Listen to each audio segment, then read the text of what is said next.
Let's get straight to it, folks.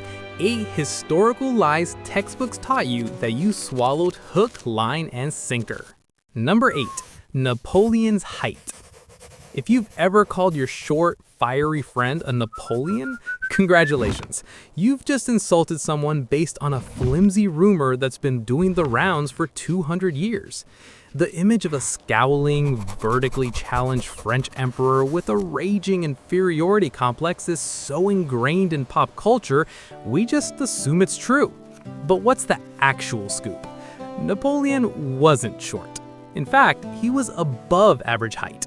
His height was recorded as 5 French feet 2 inches at his death. That sounds modest by today's standards, but here's the kicker. French feet back then were longer than English feet. If you convert that to our modern metric system, Napoleon was around 1.68 to 1.70 meters tall. In the 19th century, the average Frenchman was only about 1.60 to 1.65 meters. So Napoleon was actually a towering hunk compared to his subjects. So why did the whole world think he was tiny? 2 main reasons. First, he always hung out with his imperial guard, who were basically bodybuilder giants handpicked for their impressive physiques.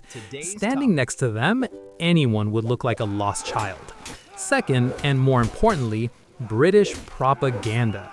The British caricaturist James Gillray drew Napoleon as a tiny, aggressive little bony, desperately trying to climb onto high chairs to annoy him. And it worked. The world remembers him as a short, warmongering tyrant instead of a military genius of perfectly normal height. Basically, Napoleon was the first global victim of fake news body shaming. Number 5. Pyramids built by slaves. The classic image ingrained in our minds, thousands of emaciated, chained slaves, barebacked and sun-scorched, straining to pull colossal stones under the brutal whips of cruel Egyptian overseers, all just to build a tomb for some arrogant pharaoh. This image is incredibly popular, thanks to movies and the Bible.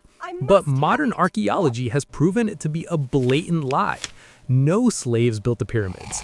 The pyramid builders were actually well-paid workers, even the most respected construction experts of their time. They lived in well-planned villages right next to the construction site, ate beef, bread, and drank beer daily, and received better medical care than even ordinary citizens. Archaeologists have found worker skeletons with evidence of professional orthopedic surgery and splinted broken bones, something no one would bother doing for a disposable slave. They even had the right to strike, as documented in an ancient text called the Papyrus of the Strike, which records the first recorded strike in human history. Yes, they went on strike over a shortage of beauty products. Being buried right next to the pharaoh's pyramid was also an immense honor, something no slave could ever dream of. So instead of being a symbol of exploitation, the pyramids are actually a testament to national pride and excellent human resource management. Number 4. Ninjas wore black. What do you think of when you hear ninja? Shadowy assassins in tight-fitting black suits, faces completely covered except for piercing eyes, appearing and disappearing in the dead of night. Straight out of an action movie, right? But if a real ninja went on a mission dressed like that, he'd be caught in precisely 5 minutes. Why?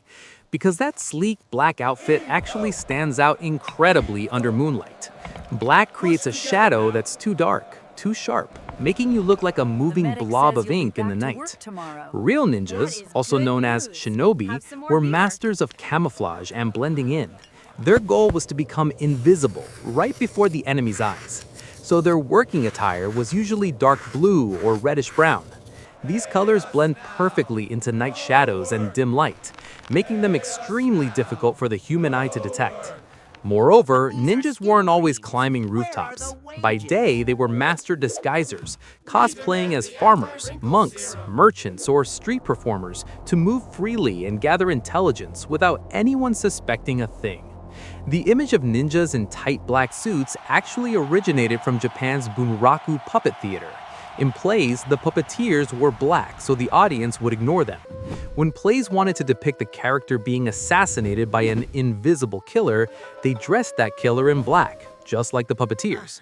The audience understood this to mean an invisible assassin. Hollywood thought it was cool, copied it wholesale, and thus we have the legend of the ninja's black pajamas. Number 3. Newton hit by an apple. This is the most famous science anecdote of all time. Imagine young Isaac Newton daydreaming under a tree when, bonk, an apple falls on his head. That fateful impact flipped the switch in his brain and eureka! The law of universal gravitation was born. This story teaches us that genius is simply a matter of getting attacked by fruit at the right moment. But the truth is far less painful. Newton was never hit by an apple. If an apple falls from a height and hits your head, what you get is a bruise or a mild concussion, not a physics formula that would torment billions of students later. The truth is, Newton did see an apple fall. He was sitting in his mother's garden, looking out the window, or perhaps sipping tea, depending on the version, and saw an apple drop to the ground. He asked himself why the apple always fell straight down to the earth and didn't fly sideways or float upwards. That was years of observation and contemplation, not an instantaneous flash of insight thanks to a physical impact.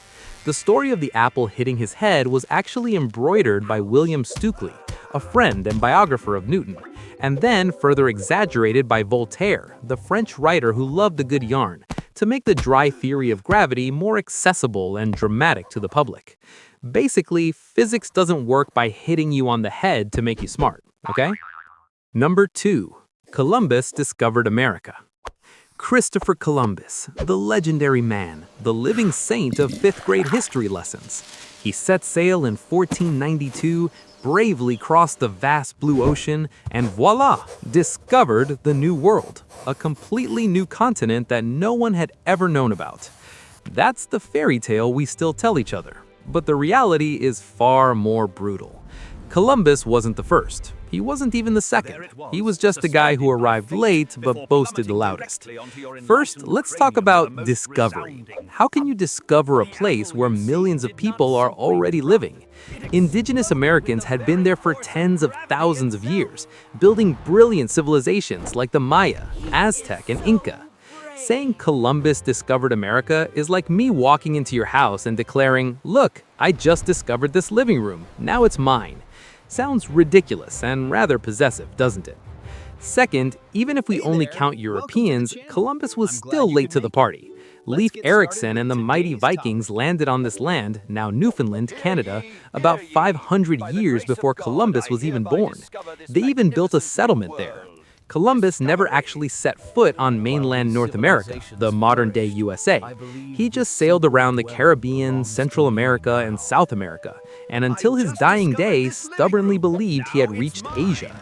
Columbus's true legacy isn't exploration, but rather kicking off the era of colonization, disease, and the genocide of indigenous peoples. Number 1. Medieval chastity belts. This is the cleanest and most bizarre medieval myth that Hollywood and modern jokes absolutely adore.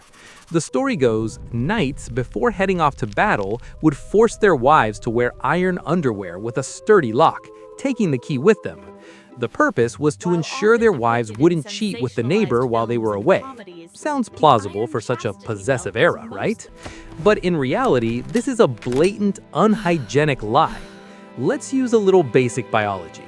If a woman had to wear a tight-fitting metal device on her sensitive area 24/7, unable to remove it for hygiene, bathing, or changing, she would die of blood poisoning, tetanus, or skin necrosis within weeks, let alone wait 3 years for her husband to return from war. A chastity belt was effectively a slow, painful death sentence. So what about the chastity belts displayed in museums? Most of them are fakes, created in the 18th and 19th centuries during the Victorian era, a time when people had peculiar obsessions with sexuality. They were made as bizarre sex toys or satirical works of art about male jealousy, not practical medieval garments. There are no reliable historical documents prior to the 15th century that mention the actual use of chastity belts. So the idea of medieval ladies clanking to bed is merely the product of later generations' rich and slightly twisted imaginations. And those are 8 historical hoaxes you fell for hook, line, and sinker. Congratulations, you've now officially become that annoying person at parties who starts every sentence with, "Actually, the textbook got it wrong." If you feel your childhood was betrayed, hit like on this video to find some empathy. And if you know of any other historical hoaxes, comment below so I can make a part 2. Don't forget to subscribe, because the truth might be inconvenient, but my videos are fun. Bye everyone.